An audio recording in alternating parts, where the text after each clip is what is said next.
பார்த்துருப்பீங்க, ஒரு 60 ஆண்டுகள் பார்த்துட்டாங்க. ஒரு மாற்றம் தேவை. அந்த மாற்றத்துக்கு கரெக்டாக வந்து விஜய் வந்தார்.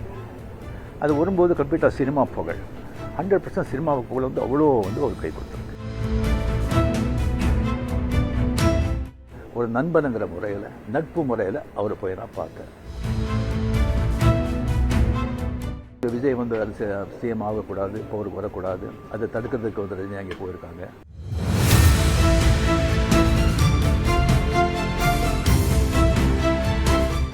நான் அரசியலுக்கு வந்திருந்தா நிச்சயமா 100% வெற்றி பெற்றிருப்பேன்னு சொல்லியிருந்தாரு.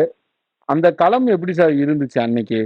இல்ல, அன்னைக்கு வந்து ஒரு பழனிசாமியுடைய ஆட்சி, இபிஎஸ் உடைய ஆட்சி வந்து நடந்திருந்தது. ஒரு 2011 அஇஅதிமுக ஆட்சி வந்தது. ஜெயலலிதா அவர்கள் இறந்து போன பிறகு இபிஎஸ் கண்டினியூ பண்ணாரு. ஒரு 10 வருட அதிமுக ஆட்சி மேல வந்து ஒரு பெரிய ஒரு ஆன்டி இன்ஃப்ளூவன்சி ஃபேக்டர் வந்து ஒர்க் பண்ணிட்டு, ஆட்சிக்கு எதிரான ஒரு மனோபாவம் வந்து பெரிய அளவுல இருந்தது. அதுல வந்து பாத்தீங்கன்னா வந்து திமுக வந்து ஒரு சரியான கூட்டணி கட்டமைச்சு ஏற்கனவே இப்ப 2019 பாராளுமன்ற தேர்தலில் ஒரு பெரிய வெற்றியை வந்து பார்த்துட்டு அடுத்த கட்டமா 21 தேர்தல் நோக்கி அந்த கூட்டணி ஸ்ட்ராங்கா போயிருந்த ஒரு சமயம், அரசு ஊழியர்கள், ஆசிரியர்கள், பல்வேறு மட்டத்தில் இருக்கிற சமூகத்தில் இருக்கிற பல்வேறு மட்டத்தில் இருக்கிற மக்கள் வந்து அரசாங்கத்து மேல ஒரு எதிர்ப்புணர்வுல இருந்த ஒரு சமயம். அந்த நேரத்துலலாம் வந்து ஒரு ரஜினிகாந்த் வரதா சொல்லியிருந்தாரு. பலவிதமான அறிக்கைகள்லாம் விட்டாரு. திடீர்னு உடல்நலம் சரியில்லாம ஹாஸ்பிட்டல் அட்மிட் ஆனாரு. அதுக்கப்புறம் கோவிட் பீரியடா வேற இருந்தது. அவர் வந்து உண்மையிலேயே அன்னைக்கு வந்து ஒரு பெரிய நடிகர், சூப்பர் ஸ்டாரா தான் இருந்தார். அதுல எந்த விதமான சந்தேகமும் கிடையாது. நிறைய அவருடைய லட்சக்கணக்கான அவருடைய ரசிகர்கள் வந்து அவர் அரசியலுக்கு வரணும்னு எதிர்பார்த்ததும் உண்மைதான். அதுலேயும் வந்து எந்த விதமான சந்தேகமும் கிடையாது. அவர் அன்னைக்கு வரத்துக்கான எல்லா விதமான முயற்சிகளும் எடுத்தாரு. அதற்கான ஏற்பாடுகள் எல்லாமே பண்ணினாரு. ராகவேந்திரா மண்டபத்துல வந்து ஒரு ரசிகர் மன்ற தலைவர்கள் கூட்டத்தெல்லாம் கூட்டினாரு. ரொம்ப ரொம்ப ரொம்ப இதா எப்படிலாம் அந்த அரசு அமையும், எப்படிலாம் இருக்கும், நான் எப்படிலாம் அரசியல்ல நடந்துப்பேன் போன்ற பல விஷயங்கள்லாம் அவர் இன்னைக்கு பேசினது நம்ம பார்த்தோம். ஆனால் அந்த கோவிட் பீரியடுக்கு அப்புறம் அவருக்கு உடல்நலம் சரியில்லாத போனதுக்கு அப்புறம் அவர் கொஞ்சம் யோசிச்சிருப்பாரு நினைக்கிறேன். அந்த கூட்டத்தெல்லாம் கூட்டுறது போன்ற விஷயங்கள், இதனால மக்களுக்கு பாதிப்பு போன்ற விஷயங்கள்லாம் இது அப்புறம் ஒரு கட்டத்தில் அவரே முடிவு பண்ணி அரசியலுக்கு வரல, நான் மற்றவங்களை கஷ்டப்படுத்த விரும்பலன்ற மாதிரி ஒரு அரசியலுக்கு வரலன்னு சொன்னார். அன்னைக்கு அவர் வந்திருந்தாருன்னா கண்டிப்பாக வந்து திமுக கூட்டணி ஒரு ரஜினி தலைமையில அமைய இருந்த அந்த கட்சிக்கும் ஒரு மும்முனை போட்டி வந்திருக்கும்ன்றதுல எந்த விதமான சந்தேகமும் இல்லை. இன்னைக்கு ரஜினி வெளிப்படுத்துறது வந்து அவருடைய நம்பிக்கை. வந்திருந்தா வெற்றி பெற்றிருப்போம். இன்னைக்கு விஜய் வெற்றி பெற்றிருக்கிறத பார்த்தோம்னா அவருக்கு ஒரு நம்பிக்கை வந்திருக்கலாம். அன்னைக்கு வந்து நம்ம வெற்றி பெற்றிருப்போம்னு அவர் நினைக்கிறார். அதுல எந்த விதமான தவறும் இல்லை. ஆனா அரசியல் வந்து ஒவ்வொரு காலகட்டத்திலையும் ஒவ்வொரு விதமா இருக்கும். இன்னைக்கு அரசியலில் வெற்றி பெற்றிருக்கிற விஜய் அடுத்த தேர்தல் சந்திக்கும் போது எந்த மாதிரி சூழ்நிலையில அவர் சந்திப்பார்ன்றது நமக்கு தெரியாது. அதனால 21 சூழ்நிலையில ரஜினி வெற்றி பெற்றிருப்பாருன்னா இன்னைக்கு அரசுக்கு எதிரான ஒரு மனோபாவம் இருந்தது.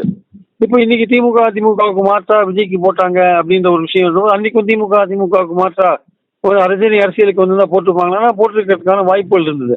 ஆனால் காலம் கடந்த காலமா இருக்கிறதுனால கண்டிப்பா அவர் வெற்றி பெற்றிருப்பாரா இல்லையான்றத இப்ப சொல்றது வந்து ஒரு சரியான ஒரு கணிப்பா இருக்காது ஆக்சுவலா. ஆனா அவருக்கு ஒரு நம்பிக்கை இருக்கு. அந்த நம்பிக்கையை நம்ம குறை எதுவும் காண முடியாது. அவருடைய நம்பிக்கை அப்போ வந்து வெற்றி பெற்றிருக்கலாம்னு நினைக்கிறார்.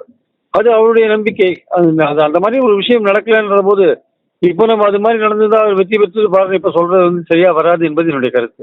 சார், இப்போ அவருடைய நம்பிக்கை ஒரு புறம் இருந்தாலுமே இப்போ விஜய் வெற்றி பெறுவதற்கான முக்கியமான விஷயமா பார்க்கிறது பெண்களும் இளைஞர்களுடைய வாக்கு அதிகமா இருக்குன்னு சொல்றாங்க.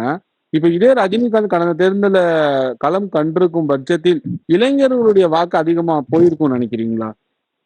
அவருக்கு இளைஞர்கள் வாக்கோ இல்ல அவர் ரசிகர்கள் வாக்கு, பெண்கள் வாக்கு எல்லாத்தையும் அவரு விஜய் அளவுக்கு அவர் கலந்திருப்பாரு சொல்ல முடியாது. அவருக்கு இளைஞர்கள் தவிர மற்ற சமூகத்துல ஒரு 40 வயதுக்கு மேற்பட்ட இருக்க அவருடைய ரசிகர்கள் பெரும்பாலும் இருக்கலாம்.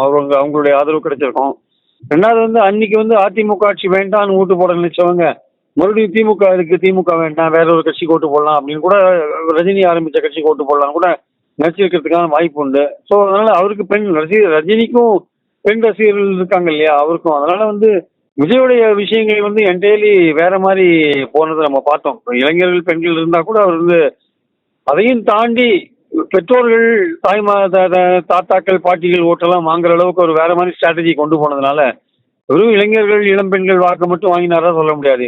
கடைசி கட்டத்தில் அவர் எல்லாருடைய வாக்கையும் வாங்குறதுக்கான ஒரு முயற்சியில் இறங்கி அவர் வெற்றி பெற்றாருன்னா பார்க்கணும். அதையும் அவருக்கு முழு அளவு வெற்றியை கொடுக்கலன்றது இன்னொரு விஷயம். அவருக்கு விஜய்க்கே முழு அளவு வெற்றி கிடைக்கலன்றது நம்ம பார்க்குறோம் நம்ம. அதனால இந்த சூழலில் வந்து அன்னைக்கு ரஜினி வந்து முழு வெற்றி பெற்றிருப்பாரா, அது எந்த அளவுக்கு வெற்றி பெற்றிருப்பாரு, அதெல்லாம் வந்து இப்போ நம்ம சொல்றது வந்து சரியான ஒரு அணுகுமுறையா இருக்காது. அப்போ வந்து அவர் வந்து ஒரு பெரிய தாக்கத்தை ஏற்படுத்தியிருப்பாருன்றதுல சந்தேகம் இல்லை.